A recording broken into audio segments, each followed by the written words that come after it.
Hey everyone, I'm Kestrel. Have you ever thought you've escaped a snake pit, only to realize the snakes are still hot on your heels, ready to strike again? Well, that's where my story starts. Stick around till the end, and trust me, you're going to want to hear how this soap opera ends. And hey, don't forget to like and subscribe if you're curious about how my ex-mother-in-law almost stole my life. Picture this, you finally got it together after a messy divorce. You're standing on solid ground, thinking, yes, I made it. Then bam, karma winks and says, not so fast. That's where I found myself just last month. I'm 32, a real estate agent, and most importantly, a mom to my incredible 7-year-old daughter, Emma. Life was finally going smoothly until Martha, my ex-mother-in-law, decided to play matchmaker, and she chose my kid's birthday party of all places. Emma's so excited about her party next weekend. I told my colleague Sophia over coffee, I just hope Martha doesn't turn it into another family reunion. Sophia gave me a knowing look. Girl, why do you even let your ex's family stay involved? That's just inviting trouble. I know, but Emma loves her grandparents, and I don't want to be that bitter ex who cuts them out, I sighed. That afternoon, I was showing a beachfront property when my phone buzzed for the 10th time that day. Martha again. Kestrel dear, did you order the cake yet? I went ahead and ordered one myself, just in case. And oh, I invited a few more people. You remember my nephew James, don't you? Martha, we agreed on a small party. Emma gets overwhelmed with too many people. Nonsense. Family is everything. Besides, James has been asking about you. I hung up, my stomach twisting. Ever since my divorce from Michael 2 years ago, after I caught him with his work colleague in our own bed, Martha had been relentless about pushing eligible bachelors my way. Lately, her focus had zeroed in on James, who mysteriously seemed to appear at every family event. That evening, as I was helping Emma with her homework, my ex-sister-in-law, Rachel, called. Hey, just a heads up, Mom's planning something for Emma's party. I overheard her and James talking about some big announcement. What kind of announcement? I asked, feeling a chill. Not sure, but knowing Mom. Be careful, Kestrel.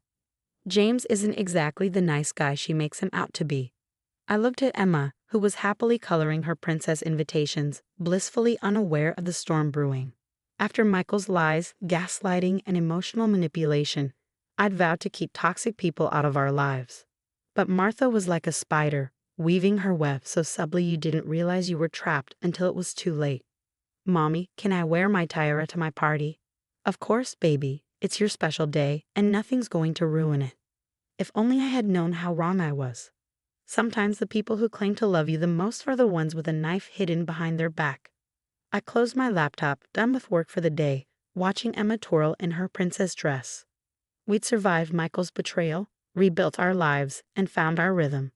But Martha's constant meddling was escalating, and something about this party felt like the calm before a storm. The morning of Emma's birthday began like a fairy tale, streamers, balloons, and my little girl bouncing with excitement. But by the afternoon, it was starting to feel like a nightmare. Mommy, Ashley and Katie are here.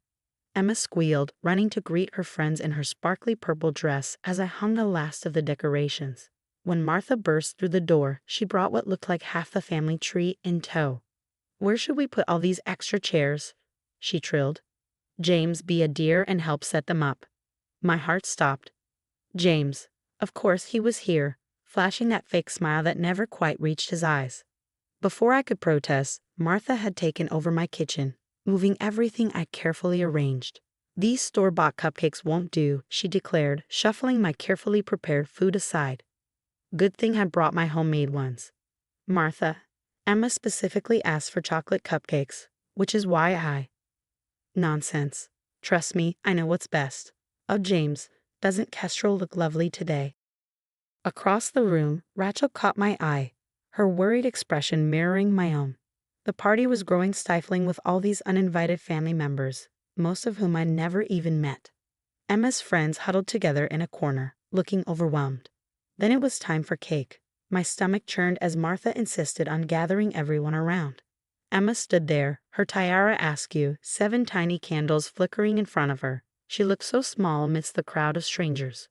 Before we sing, I have a wonderful announcement. Martha's voice rang out, sharp as a bell. Martha, don't. Rachel tried to interrupt, But it was too late. Our dear Kestrel and my nephew James are getting married. Isn't it wonderful? Emma's finally getting a new daddy. The room fell silent. Emma's face crumpled, her eyes filling with tears. But I don't want a new daddy, she whimpered. James stepped forward, attempting to put his arm around me. Surprise, honey. I shoved his arm away, my voice shaking with rage. What the hell is wrong with you people? You are lying. Emma burst into tears and ran upstairs.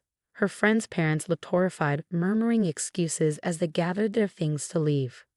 How dare you, Martha? I spat, feeling my blood boil. There is no engagement. There never was. Don't be silly, dear, Martha said, her tone icy. James and I have been planning this for weeks. It's perfect timing. And that's when I saw it. The smug look James and Martha exchanged.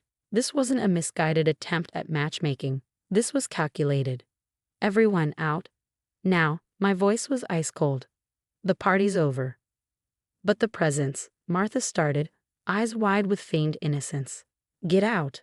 As the crowd filed out, I caught James whispering something to Martha. She nodded, that smug smile plastered on her face. Only Rachel stayed behind, helping me clean up the wreckage. Kez, there's something you need to know about James, she said quietly. He's done this before. Upstairs, I could hear Emma's muffled sobs. My little girl's special day had been ruined, and beneath my fury, something stronger was brewing. Determination. They thought they could manipulate me, push their way into our lives. But I'd had enough. This wasn't just about a birthday party anymore. This was war. 2 days after the party fiasco, I sat with Sophia at work, still trembling with anger as I showed her Emma's new therapy schedule. She hadn't slept through a single night since that day. Her teacher had called to let me know Emma had a panic attack when someone mentioned birthdays in class. Sophia's fingers flew over her keyboard. Your mother-in-law picked the wrong real estate agent to mess with. I've got contacts all over. Let's see what Prince Charming James has been up to. My phone buzzed. A passive-aggressive text from Martha. Emma needs a father figure. You're being selfish. Sophia spun her monitor around. James Henderson, formerly James Mitchell. He's changed his name twice in 5 years. Look familiar. The screen showed a list of lawsuit filings. Multiple women, single mothers, accusing him of love bombing, staging fake engagements, then helping his family file for custody rights. There was more. Rachel had joined us, holding a worn notebook. I found Mom's notebook. She's been documenting everything. Every time Emma was late to school, every scraped knee, every day you worked late. She's building a case. My blood ran cold. A case for what? Grandparents' rights, Rachel said, her face pale. With James claiming to be Emma's future stepfather, they think they have grounds to petition for partial custody. Nausea twisted my stomach as I opened Martha's Facebook page. Hidden within her posts were countless subtle jabs. Praying for my granddaughter Emma. Single mothers have it so hard. Worried about Emma's emotional well-being. Children need stable father figures. She'd been planning this for months. Rachel's face softened.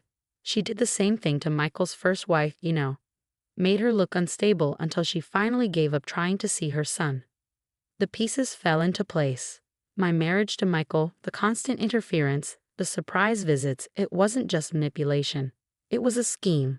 Martha had chosen me because I was young, successful, someone who'd look good to the courts. I wasn't just fighting for birthday memories anymore. I was fighting for our future. They're coming for Emma, I whispered, voice cracking. Not if we stop them first, Sophia said firmly, grabbing a fresh notepad. Those women James conned. They're willing to talk. And I found out he's still legally married to wife number 2. I thought of Emma, of the way Martha had been chipping away at my authority, of James thinking he could waltz into our lives and turn my daughter into a pawn.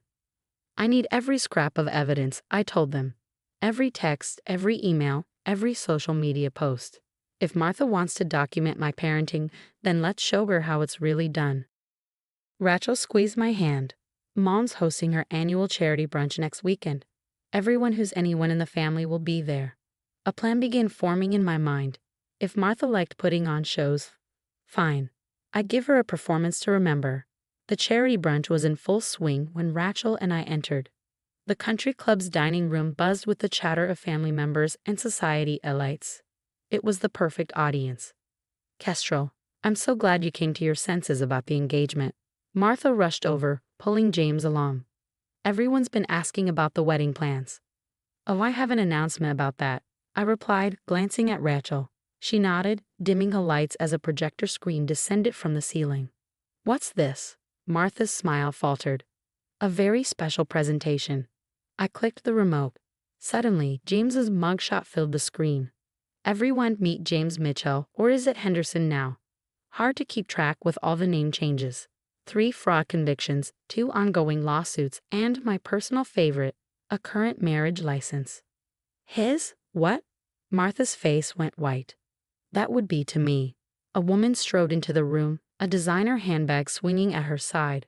Hi, honey, miss me. James stumbled backward. Sarah. Thanks for the tip about my husband's whereabouts, she nodded at me. The divorce lawyer says the fraud charges are a slam dunk. Martha tried to regain control. There must be some mistake. Like the mistakes you made with Michael's first wife? I clicked to the next slide. Or the custody battle you orchestrated. Or these posts defaming my parenting. I was protecting Emma. By traumatizing her. I asked. By making her afraid of her own birthday. An older woman stood up, Martha's sister. Is this true? Like what you did to my daughter-in-law? The room erupted. Years of Martha's lies and manipulation unraveled as more family members connected the dots. You told me Janet abandoned her son, a cousin said. So that's why Claire left town. As James tried to slink toward the exit, 2 uniformed officers blocked his path. Sir, we have some questions about those fraud charges. 6 months later, Emma and I stood in our backyard, hanging decorations for her half-birthday party.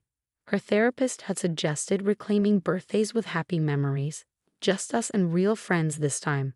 Rachel and Sophia were helping too. Since that fateful brunch, Martha's social circle had crumbled. James was facing jail time for fraud, and Sarah won everything in the divorce. And Martha? The family court judge took one look at the evidence and terminated all her rights to see Emma.